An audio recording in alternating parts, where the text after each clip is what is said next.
अस्सलाम वालेकुम guys, this is me Noreen और welcome to my channel. Guys, आज की वीडियो मैं बना रही हूँ डोमेस्टिक वायलेंस बिल जो पास हुआ है पार्लियामेंट में, उसके लिए बना रही हूँ। क्योंकि जब से ये बिल बना है तो बहुत सारे जो JUI के लोग हैं और JUI पार्टी जो मौलाना फजल रहमान वगैरह और इसकी पार्टी के सारे लोग जो हैं वो इस चीज़ के ख़िलाफ़ हैं और वो इस चीज़ के लिए बहुत गलत बातें कर रहे हैं। और उनके जो चेले हैं और जो भी सोशल मीडिया की इवन 2 पर्सनस हैं काफ़ी सारे, वो गलत बातें कर रहे हैं और इसको कह रहे हैं तो ज़िना है भाई, ज़िना है। मैंने कल लड़के की वीडियो देखी, वो कह रहे थे ये ज़िना है और ये गलत काम हो रहा है, ये औरत के हक़ के बारे में क्यों बात की जा रही है कि औरत अगर बोलेगी तो अपने शौहर को जेल करवा सकती है, ससुराल वालों को जेल करवा सकती है, और इसको ये कनेक्शन दे रहा है ज़िना से। तो सोच देखें, आप लोगों की मेंटालिटी देखें। खैर, कहने की बात ये है, मैं इस बारे में इसलिए बात कर रही हूँ दोबारा से क्योंकि शॉर्ट वीडियो में मैंने काफ़ी सारी बातें की हैं। अभी मैं लॉन्ग वीडियो में आपको ये समझाना चाह रही हूँ। देखिए, औरतों के साथ बहुत जुल्म होता है। वो आपकी बहन भी हो सकती है, आपकी माँ भी हो सकती है और आपकी बेटी भी हो सकती है जिसके साथ फ्यूचर में जुल्म होता होगा। तो आपको एक कानून ही होते हैं जिस पे हम अमल करते हैं। अगर कानून बने होते तो वो हमें फ़ायदा देते हैं कि कानून को हम सामने रखते हुए जो है अपना जो है पेश करें मुद्दा और उस आदमी को सज़ा दिलवाएं। कभी कभी क्या होता है, शौहर अच्छे होते हैं लेकिन वो डरे हुए होते हैं अपने माँ बाप और बहन भाइयों के आगे, तो ससुराल वाले जुल्म कर रहे होते हैं। और कभी कभी क्या होता है, ज़्यादातर केसेस में क्या होता है कि शौहर भी अपने माँ बाप और बहन भाइयों के साथ मिले होते हैं और लड़की पे जुल्म कर रहे होते हैं, औरत पे जुल्म कर रहे होते हैं। और कभी कभी क्या होता है, ससुराल वाले नहीं भी होते, शौहर ही जुल्म कर रहा होता है। तो ऐसे कानून होने चाहिए ताकि उनको सज़ा मिले और उनको खौफ हो, ताकि वो औरत को मारे नहीं, उस पर कोई जुल्म नहीं करें और ज़्यादती नहीं करें। लेकिन इस कानून पर हमेशा जो है, जब भी बात की जाती है औरतों के हकूक़ की, तो मर्द हजरात जो है हमेशा उसके ख़िलाफ़ ही बात करते हैं। वो कहते थे ये बिल पास क्यों हुआ, इवन दो इस्लाम ने भी राइट्स दिए हुए हैं औरत को उसके लिए हक में बोलने के लिए, और कोई उस पर कोई शौहर या ससुराल वाले जुल्म ना करें, बल्कि ससुराल वालों के साथ ना रहने का ही हुक्म इस्लाम ने दिया हुआ है कि मर्द जो है वो अलग घर लेकर दे अपनी बीवी को। और अगर अलग अलग घर लेकर भी देता है, इसका मतलब ये नहीं है कि आप अपनी माँ बाप की और बहन भाइयों की बातें सुनकर अपनी बीवी को हर वक्त सुनाते रहो, उसको टोकते रहो और उस पर जो है वो आप एक किस्म का जुल्म करो। जुल्म जो होता है सिर्फ ये नहीं होता कि आपने थप्पड़ मार दिया, मुक्का मार दिया, मतलब फिजिकल वायलेंस नहीं होता। जुल्म जो होता है जहनी टॉर्चर भी होता है, हर वक्त उसको इरिटेट करना, उस पर जुल्म करना है, बच्चों पे चीखना चिल्लाना भी जुल्म है।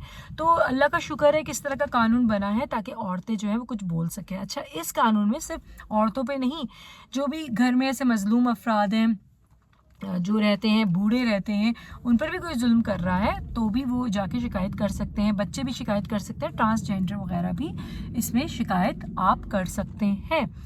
तो जब ये कानून पास हुआ तो JUI के लोगों ने, मौलाना फजल रहमान ने ये बोला कि मैं जो हूँ ख़ुद 10 साल के बच्चे की शादी करवाऊंगा और उसमें बैठूंगा। और एक और JUI के पार्लियामेंट जो रुकन है, बूढ़े से हैं, वो कह रहे हैं कि भाई इस कानून को तोड़ने के लिए मैं 16 साल की लड़की से शादी करके दिखाऊंगा। मतलब उसकी जहनीत देखिए, इतनी गंदी जहनीत, जो दादा की उम्र का है उसकी पोती इस उम्र की होगी और वो लड़कियों के बारे में ऐसी सोच, घटिया सोच रखता है। तो बहुत ही शर्मनाक बात है, जो मतलब औरत को देखते ही एक ऑब्जेक्ट की सूरत में ना, इनकी नज़र में जो है ना, जाहिल मर्दों की नज़र में औरत एक ऑब्जेक्ट है।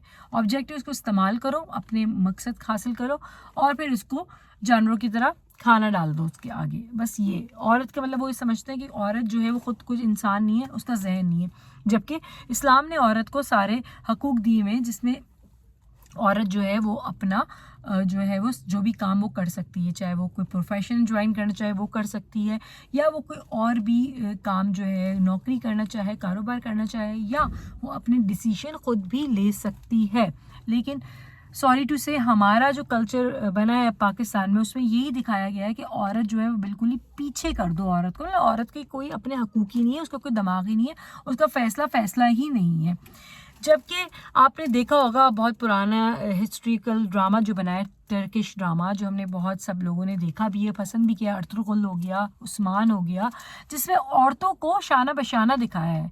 औरतें जंग में भी जा रही हैं अपने शौहर के साथ, औरतें अपने शौहर के साथ जिरके में भी बैठी हुई हैं। औरत को जो शौहर हर फैसले में ले भी रहा है कि मैं क्या करूं अपने कबीले के लिए, अपनी कौम के लिए, अपने वतन के लिए, عورت جو ہر فیصلے میں ہے نا، ہر چیز میں، صرف کھانا پکانے کی ذمہ داری یا بچے پالنے کی ذمہ داری نہیں دی، وہ تو ایک نیچرل چیز اللہ تعالیٰ نے دی ہوئی کہ بھی عورت کا جسم سے بچہ پیدا ہوگا، وہ تو ہونا ہی ہے، ٹھیک ہے، وہ ایک الگ چیز ہے، وہ نیچرل ہے. لیکن یہ نہیں ہے کہ عورت کو بالکل ہی آپ دبا کے رکھو. لوگ تو اپنے گھر کے بھی فیصلوں میں نہیں لیتے عورتوں کو نا، کہ عورت گھر کے فیصلے کچھ کرے، تو لوگ عورتوں کو اتنا پیچھے رکھتے ہیں. ہمیں اس ڈرامے سے ہی کچھ سبق حاصل کرنا چاہیے، جبکہ اتنی پرانا 100 سال، ہزاروں سال، 1400 سال، 1200 سال پرانا ڈرامہ، اس کی 1200 سال پرانے اس کی پہ ڈرامہ بنا ہے. اس میں بھی یہ دکھایا گیا ہے کہ عورت بلکہ اس دور میں سردار بھی رہی ہے قبیلوں کی.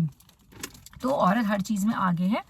عورت کا جو کردار صرف یہ نہیں ہے کہ بچے پیدا کیا اور گھر کا خیال رکھا اور گھر کے کام کیا اور بس. عورت کے اور بھی بہت کردار ہیں، اور عورتوں کو بھی میں یہ کہوں گی کہ اپنے حقوق جو ہیں اپنے استعمال کریں، دینی بھی دنیاوی بھی، اور جو ہے وہ اپنا آپ کو صرف غلام بنا کے مت چلیں، اپنے عقل استعمال کریں، اپنی خود عزت کروائیں، اپنے آپ کو منوائیں، تعلیم حاصل کریں. اگر آپ کو تعلیم نہیں حاصل کروائی گئی آپ کے ماں باپ نے، تو آپ اپنی بیٹیوں کو کروائیں، اور ان کو اس طرح نہیں کہ کسی کے بھی ہاتھ. آپ لوگ یہ سمجھتے ہیں کہ شادی ہوگی وہی کیریئر ہے. شادی صرف کیریئر نہیں ہوتا.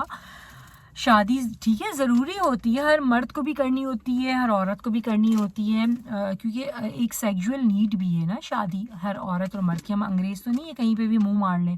تو اس لیے سیکجول نیڈ کے لیے بھی شادی ضروری ہوتی ہے، پھر اچھی لائف کے لیے بھی ہوتی ہے. لیکن یہ نہیں کہ بس آپ کو کوئی صرف سیکجول نیڈ کے لیے شادی کی اور جو ہے اور کوئی آپ کے حقوق پورے ہی نہ ہو. اور بھی بہت سارے حقوق ہوتے ہیں عورتوں کے جو پورے کرنے ہوتے ہیں.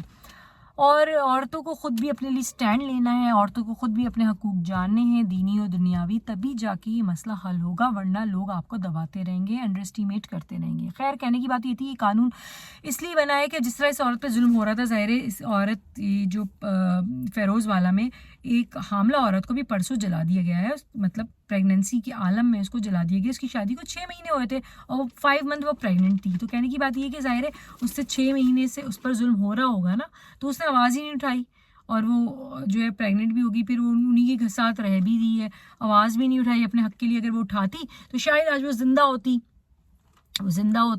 اور جو ہے اس کا بچہ بھی زندہ ہوتا. اور اس نے اسی ڈر کے، اصل میں ڈر کیا ہوتا ہے عورتوں کو؟ طلاق کے ڈر سے اس نے طلاق کے ڈر سے اس نے اپنی بھی جان دے دی، اپنے بچے کی بھی جان دے دی. ہوا کیا حاصل؟ مطلب طلاق سے ڈرتی کیوں ہیں عورتیں؟ بھائی دیکھیں، اللہ تعالیٰ نے طلاق جو ہے مرد کو جس طرح دے سکتا ہے غصے کی عالم میں، تو عورت بھی خلا مانگ سکتی ہے. یہ تھوڑی کہ آپ ڈر کے بیٹھ جاؤ تو طلاق ہوگی تو کیا ہوا، زندگی تھوڑی ختم ہوگی. آپ کی مرضی ہے، پھر آگے آپ شادی کریں دوسری یا نہ کریں، آپ کی مرضی ہے. اپنی لائف اچھی سے تو گزار سکتی ہیں، ظلم میں تو گزارنا جائز نہیں ہے نا. تو پلیز عورتیں جو ہیں وہ طلاق کے ڈر سے ڈریں نہیں، اور جو ہے اپنا حق استعمال کریں. اور طلاق بھی اللہ تعالیٰ نے حق دیا ہے.